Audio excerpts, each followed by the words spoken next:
The last I recorded was when I was in a business trip, and now I'm back home and ready to share more about it. Hey everyone, my name is Namik Muradov, and I am a renewable energy consultant, and in this channel I'm documenting my career path of becoming a professional in the renewable energy industry. So today I'm going to share more about the business trip that I had recently and share some learning points from it. I'm going to structure this video in 3 parts.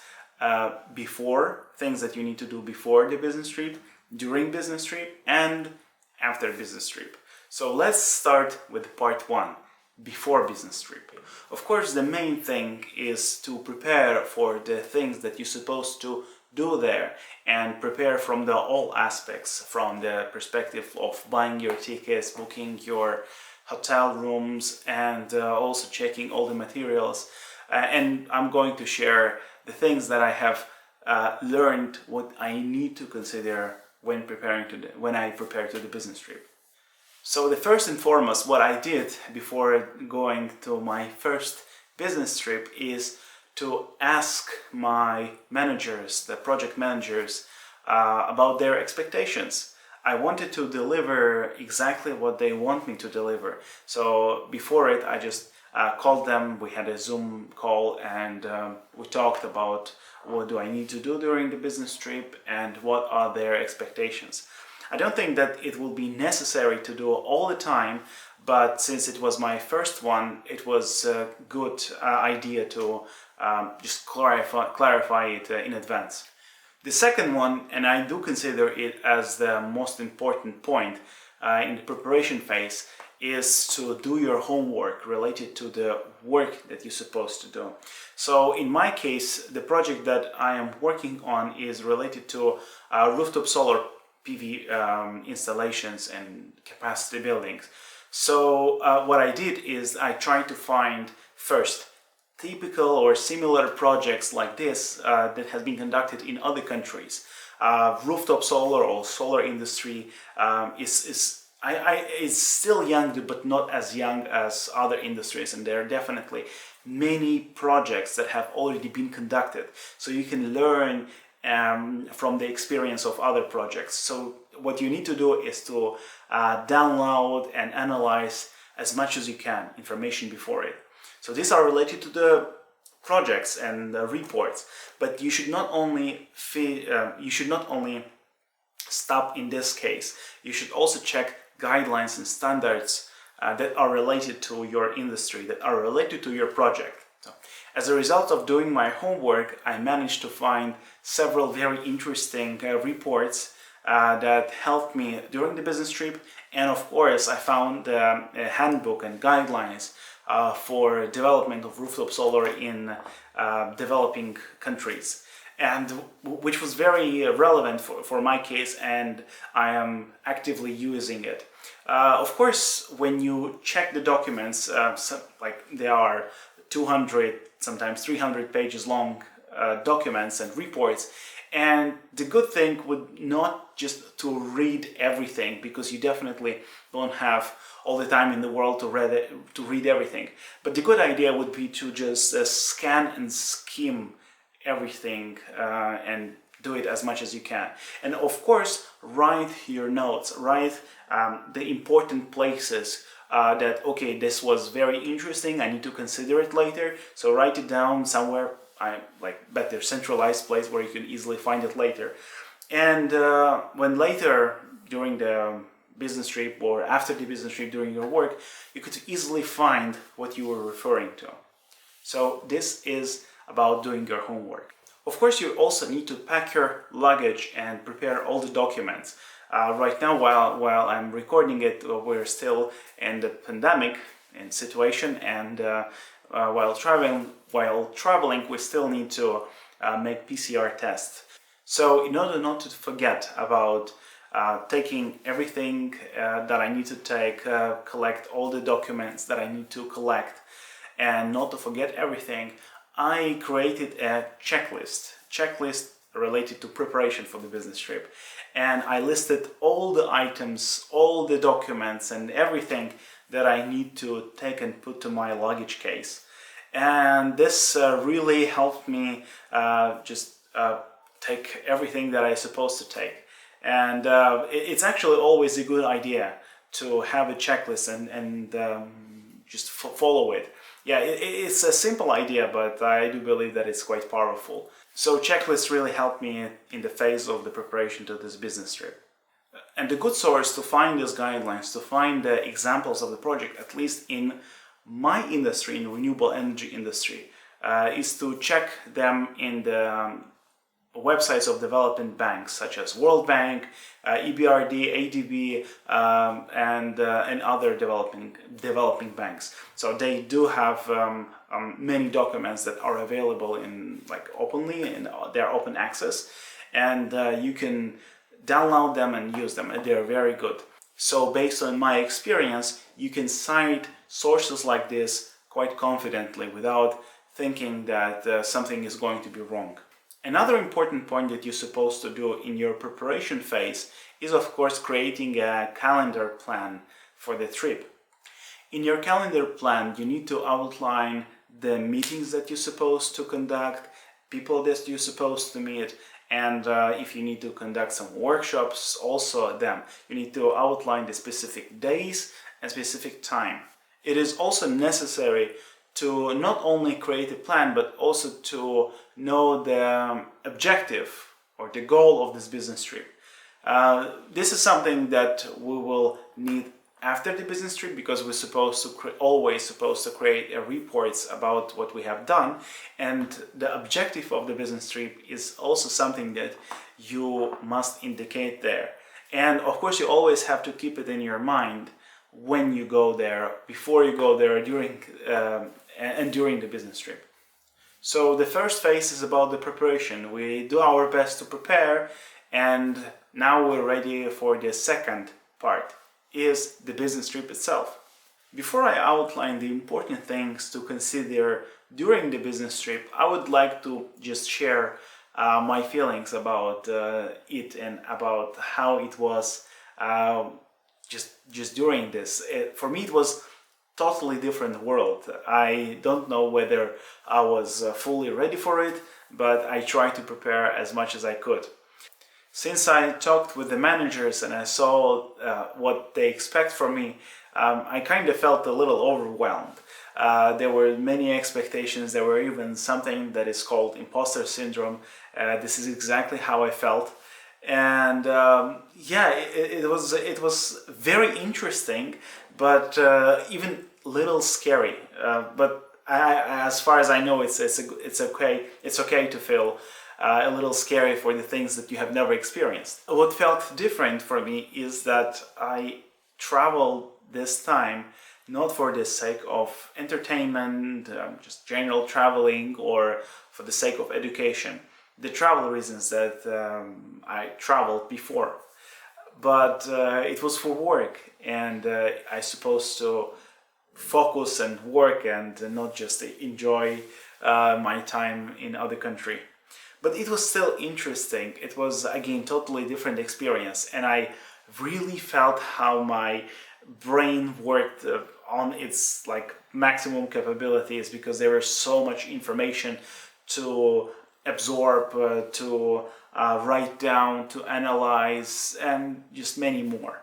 During it, I met different people that really impressed me. They impressed me by their abilities, by their personalities, by their work ethic, and just in general, it was feeling that I'm surrounded by people who are much experienced, much knowledgeable than I am, which felt quite honored for me, because this is for me the opportunity to learn and better myself.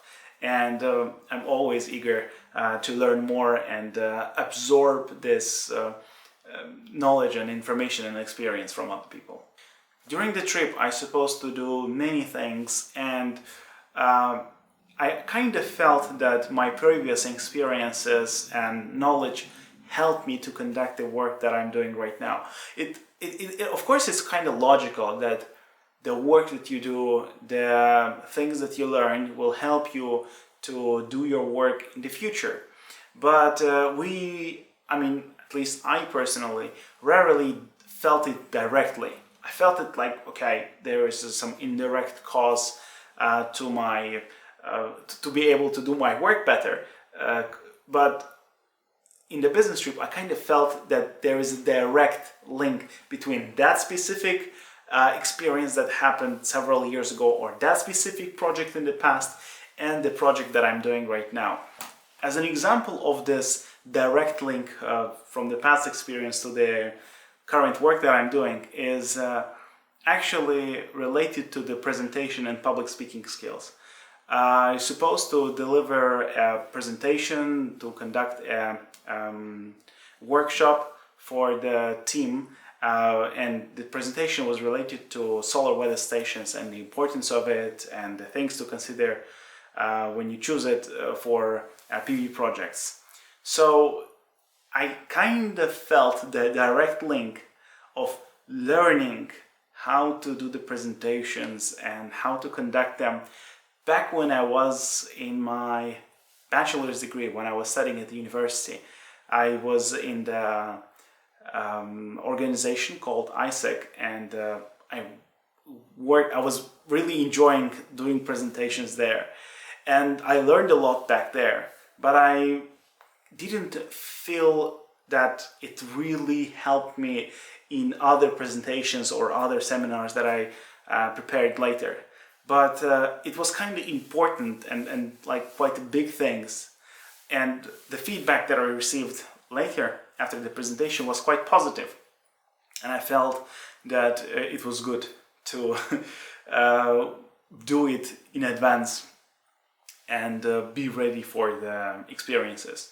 Another good thing that I felt is that I took courses related to solar PV industry, and like the specific course that I took that I reflected in the previous video, which is related to Certified PV Professional course from RENAC.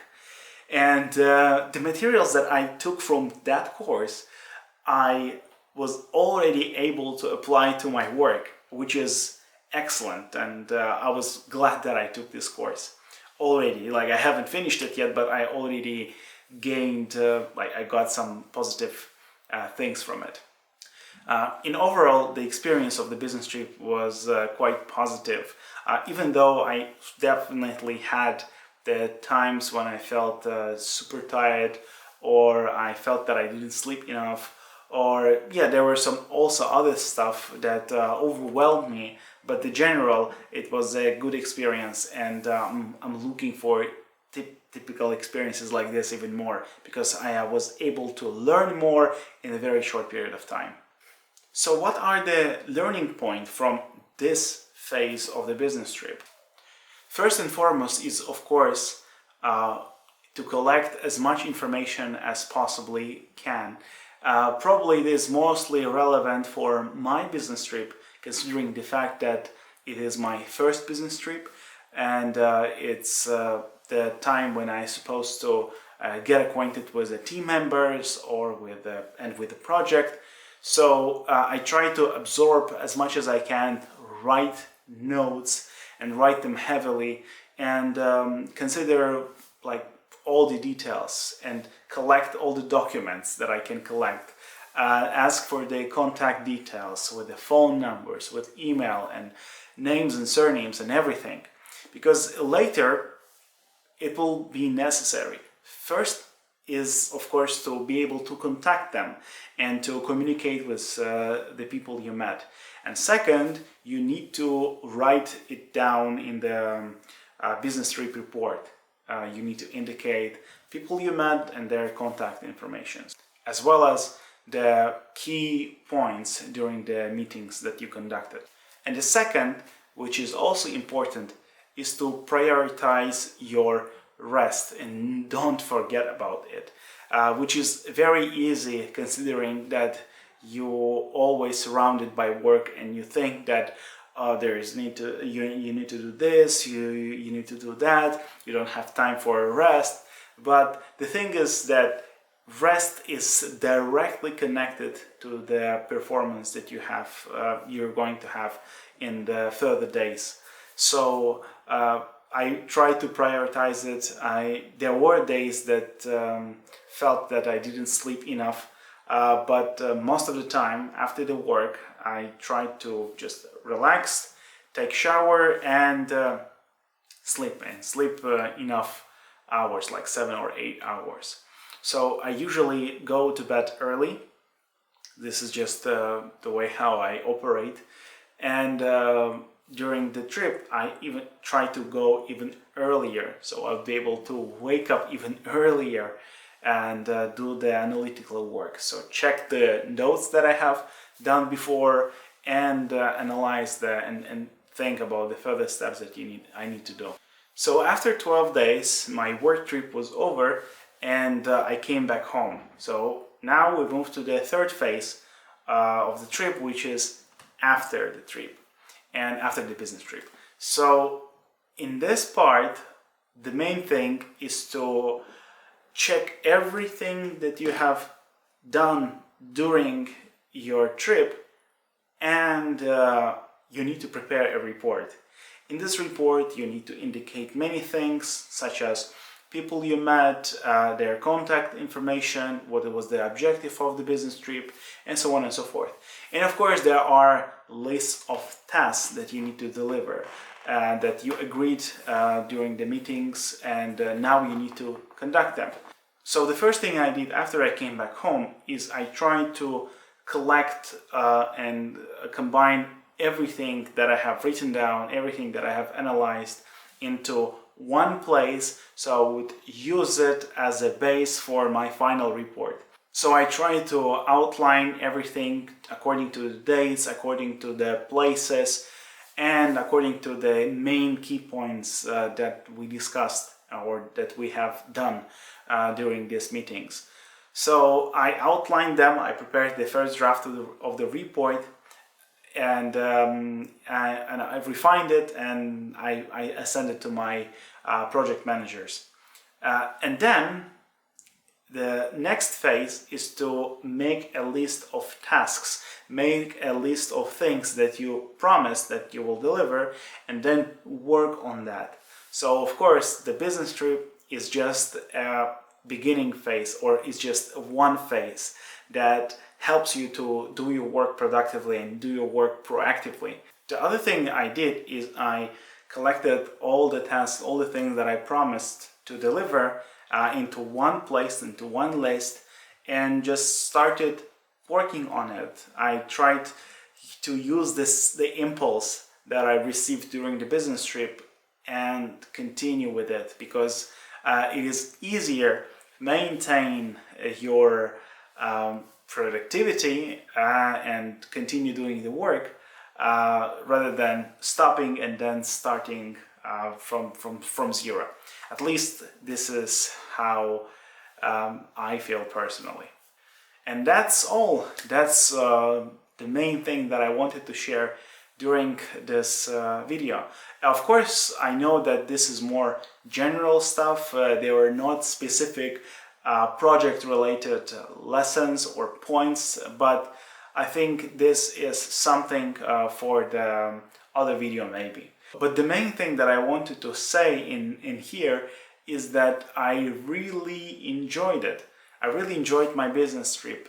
I really enjoyed talking and meeting the people I met, and it was quite exciting to move to this phase in my career when I start to travel to other countries because of my work and because of the projects that I do.